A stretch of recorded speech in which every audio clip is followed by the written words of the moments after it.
Right now on Upfront. A split edition from the Capitol State Budget Showdown. We need to finish this up. The budget deadline just hours away. Lawmakers racing to reach an agreement, and some of the finger-pointing underway. Maybe some trust issues with the governor and his veto pen. This Sunday, inside the negotiation. The final hours, the public moments. It takes three people to tango in this circumstance, right? I mean, you got to have the governor in both chambers. The State Budget Committee racing to pass the final measures, and we're here to capture it all with our new interviews. Plus, WisPolitics' J.R. Ross with the new analysis. Re-election watch. Democratic Governor Tony Evers set to make his decision soon after the budget. Now Wisconsinites have some thoughts on a third term. Stuff happens. That's great. With us this Sunday, Marquette Law School poll director Charles Franklin. Support within the party is still quite strong. And what voters think of the Wisconsin Supreme Court, just after our interview with retiring Chief Justice Ann Walsh Bradley right here last week. How dangerous is that to the court? It's dangerous to the court. It's dangerous to our form of government. A special split edition of Upfront starts now. This is Upfront with Jaron Jordan and political director Matt Smith. Hi, everyone. Thanks for joining us on a busy weekend. Matt is at the Capitol ahead of the state budget deadline, now just hours away. Jaron, lawmakers here at the Capitol now in a race against time and perhaps each other in some instances. The budget deadline tomorrow, the new fiscal year starting Tuesday. And what a week it's been here at the Capitol. Private negotiations between the governor and Republican leaders ongoing. Some Republican infighting on several key issues. Some Senate Republicans saying they're a no vote. Politics and policy all on the line. Some key funding for the next 2 years. And a looming re-election decision from the governor, all playing out in real time this weekend. The State Budget Committee hearing room sitting empty Friday. Lawmakers initially set to meet at 10 a.m. The negotiations instead behind closed doors all day as the Monday deadline looms. We are on to motion 89. The Republican-controlled committee coming together late Friday night. I hope you have more faith in your intransigent senators than we do, because we would really like to get this done. Working to push through dozens of agencies amid the high-level negotiations on key sticking points like childcare funding, tax cuts, and the UW system. With that, we are adjourned. The developments these final days playing out in real time. The governor spending the week touring childcare centers across the state, pushing his proposal for increased childcare funding, specifically childcare counts, a pandemic-era program that provides direct payments to providers that Republicans have long opposed. The governor with us Monday in Pewaukee. Would you sign a budget if childcare counts was not funded? No.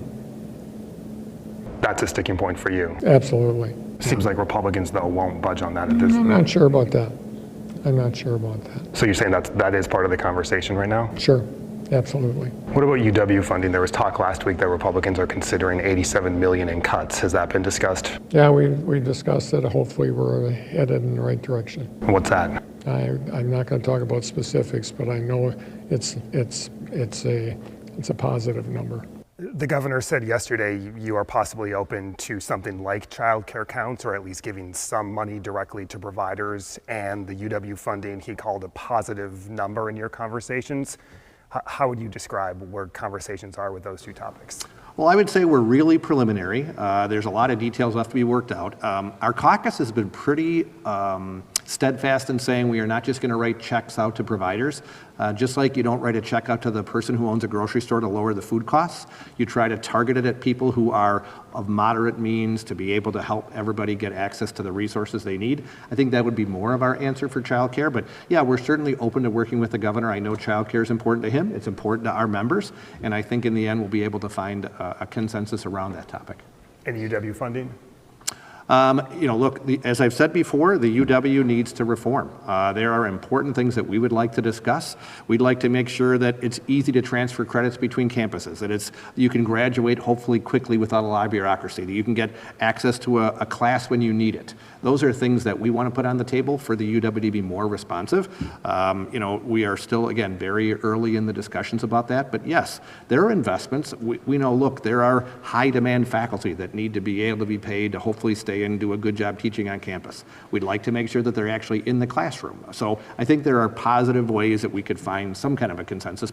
Assembly Republicans Tuesday, a united front inside the Assembly chamber saying they're ready to compromise. A subtle shot perhaps at their Republican friends across the hall in the state Senate, who ended high-level negotiations days earlier. Senate Majority Leader Devin LeMahieu with us moments after. Speaker Vos and the governor a little bit are pointing the finger at the Senate. I mean, is that fair at this point in terms of holding up any negotiations? Well, I mean, finance could still be meeting. Our finance team's ready to meet, to continue to work on things that maybe not be negotiated between the Assembly and the governor, and we could continue to work on the important parts of the budget, but we're not doing that, so. Is there one thing that you would say is the sticking point at this point? I think it's just overall spending. Okay.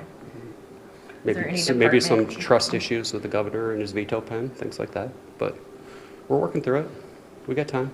Republicans in the state Senate can only lose one vote if they want to pass the budget without Democratic support.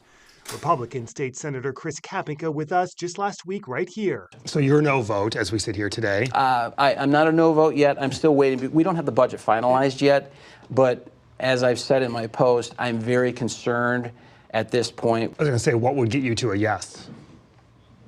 I don't know. That's hard to say. And Senator Steve Nass in a statement saying, I will not support the Vos-Evers budget proposal because it contains too much spending, special interest pork, and the creation of a significant structural deficit.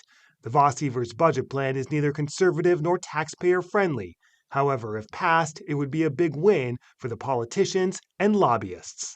Senator Rob Hutton added to the mix Friday, writing, rather than rush to approve a hastily negotiated agreement, lawmakers should use this moment to take a hard look at how our state spends taxpayer dollars. This weekend, Republican leaders now looking for Democratic votes. Democratic State Senator LaTanya Johnson, a member of the State Budget Committee. What is the approach of Democrats at this point?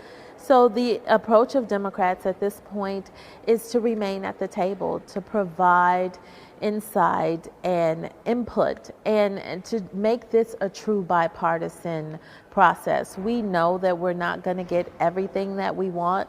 The whole objective is to make sure that our voice is at that table and we get something. You know the math when this gets to the Senate and the likelihood of needing Democratic votes to get it out of the Senate. Are Democrats preparing to vote for yes in the Senate?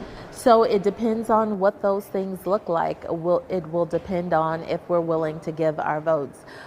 Leadership is at the table. They're doing their best to negotiate for things that we know that we want to see in the budget. Is this an individual decision for Senate Democrats, or are you taking this as a group approach and whether this is a yes or no vote? I think it's both. It's both. We are determined to stick together as a body to make sure that this is a bipartisan process, that we are not willing to be picked off one by one, that we are making sure that we stand up for the things that are important to all of the residents in the state of Wisconsin. We heard special education period, prison reform, all of those things are what this state wants to see, and we're determined to see some of those things get in the budget, especially child care. If the governor says yes to a broad overarching deal, is that good enough for you to say yes? Well, it depends on what the budget looks like as a whole. I think everybody is waiting to see what the final process is. What's a realistic timeline in your head, at least at this point? We are trying to do everything possible to make sure that we can get as close to the June 30th deadline as possible. You think a budget can be passed this upcoming week? I think that a budget can be passed this upcoming week. Now that we're finally getting ready to do the work, I think people will be surprised as to how fast this process takes off once we're given the opportunity. So I'm relatively optimistic. And a potential bipartisan path from here forward?